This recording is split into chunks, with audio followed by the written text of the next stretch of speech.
Şəxsiyyət vəsiqələrinin statusu ilə bağlı məlumatların avtomatlaşdırılmış inteqrasiyası ötən il təmin olunub.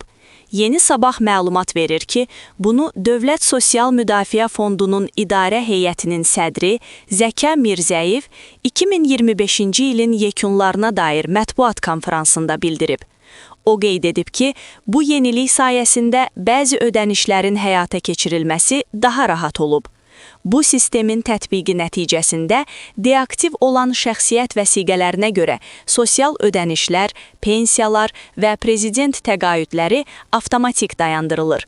Eyni vaxtda, həmin sənədlər aktiv statusa keçdikdə, vətəndaşların əvvəllər olduğu kimi dost mərkəzlərinə və Dövlət Sosial Müdafiə Fondunun qəbul mərkəzlərinə müraciət etməsinə ehtiyac qalmadan ödənişlərin avtomatik bərpası təmin olunur.